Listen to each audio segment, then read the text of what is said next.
કેશોદના ચુનાભટ્ટી road પર આવેલ royal એપાર્ટમેન્ટમાં રહેતા યુવક સાથે વચેટિયાઓની મદદથી મહારાષ્ટ્રના નાગપુરની યુવતી સાથે લગ્ન થયા હતા।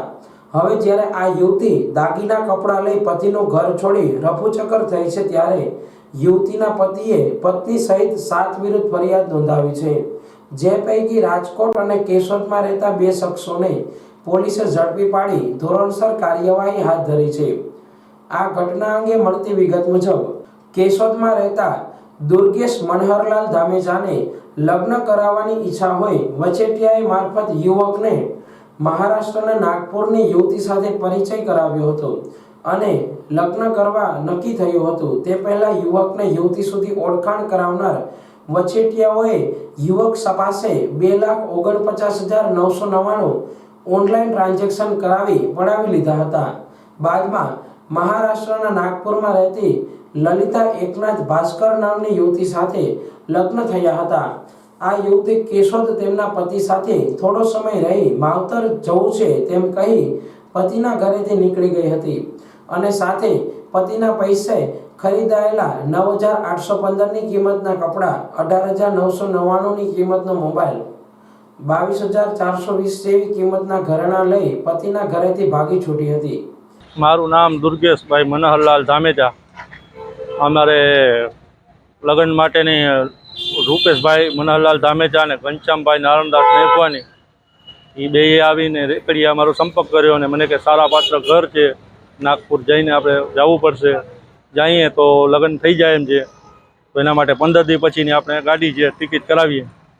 તો અમે અહીંયાથી કેશોદથી નીકળ્યા 15 દિવસ પછી નાગપુર રવાના। તો નાગપુર પહોંચ્યા તો ત્યાં અમે ગેસ્ટ હાઉસમાં રોકાણા। એના પછી અમને મનીષભાઈ વાજુરકર એના સાથે મુલાકાત કરાવી કે ભાઈ તમે છોકરી બતાવવાના છે આપણે।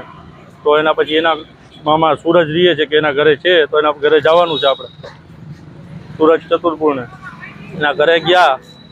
પ્લસ પછી ત્યાંથી એની હગાઈની વાત કરી, ચા પાણી પીને નીકળ્યા ને પછી કે તારે પૈસા 60,000 રૂપિયા ચૂકવવા જોશે। 60,000 ચૂકવવા માટે મેં કેશોદથી થોડા ઘણા મારા હતા રોકડા કેશ પેમેન્ટ, બાકી ગૂગલ પેથી મગાવેલા। એના પછી અમે ત્યાંથી પાછા રવાના ગેસ્ટ હાઉસમાં વયા ગયા, કૃષ્ણા ગેસ્ટ હાઉસ હતું। એના પછી આવીને બીજે દિવસે ટીકાકરણ કર્યું।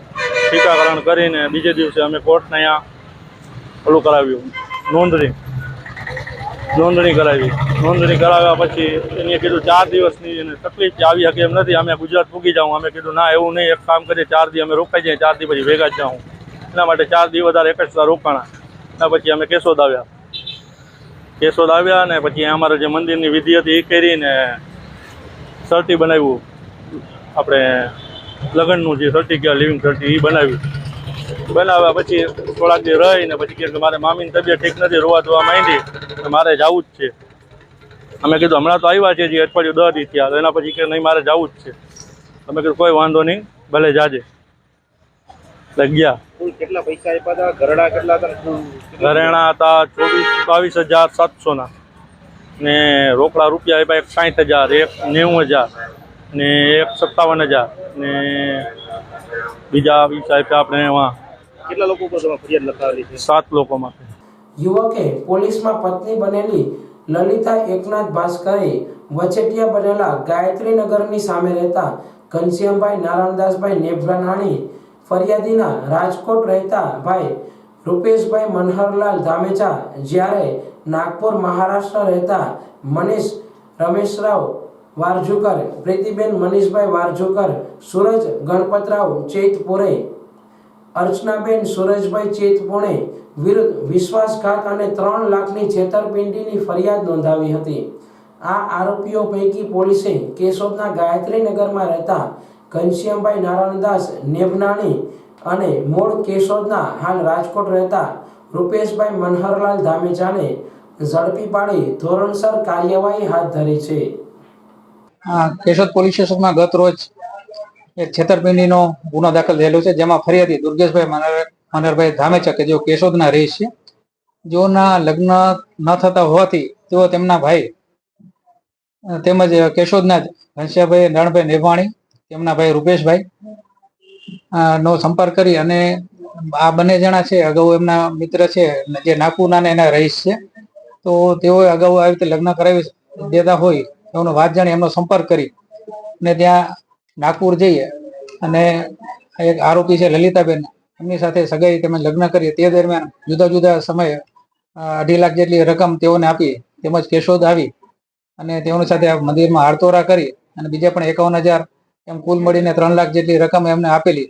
અને થોડા દિવસ લગ્ન જીવન ગાળ્યા બાદ રક્ષાબંધન ઉપર તે પોતાના ઘરે જતા રહેલા, ત્યારબાદ આવ્યા નથી અને જે ફરિયાદી શ્રી એમને રૂપિયા 3 લાખની રોકડ રકમ તેમજ દાગીના વગેરે આપેલું તે પરત નહીં કરેલ હોય, જેના કારણે ફરિયાદી શ્રી કેશોદ પોલીસ સ્ટેશનમાં ફરિયાદ જાહેર કરતા કેશોદ પોલીસ સ્ટેશને ગુનો દાખલ કરી આગળની તપાસ હાથ ધરી છે. આ કામે આરોપીના નામમાં જોઈએ તો ઘનશ્યામભાઈ નારાયણભાઈ નેભાણી, રૂપેશભાઈ મનહરલાલ ધામેચા, મનીષ રમેશરાવ વાજરૂકર, પ્રીતિબેન મનીષભાઈ વારજુકર, લલિતાબેન એકનાથ ભાસ્કરે, તેમજ સુરજભાઈ ગણપતરાય ચૈતપુણે અને અર્ચનાબેન સુરજભાઈ ચૈતપુણે કે જેઓ નાગપુર મહારાષ્ટ્રના છે, તેઓ સાથે વિરુદ્ધ ગુનો દાખલ કરી આગળની તપાસ હાથ ધરેલી છે. આરોપી વિરુદ્ધમાં બીજી કોઈ ગુનો કેસ નોંધાયેલો નથી? એ અંગેની હાલમાં તપાસ ચાલુ છે. અગાઉ એ પૈકીના એક આરોપી છે જેઓ વિરુદ્ધ અગાઉ આવી રીતનો ગુના દાખલ થયેલો છે. હાલ કેટલા આરોપીઓ છે પકડી લેવામાં?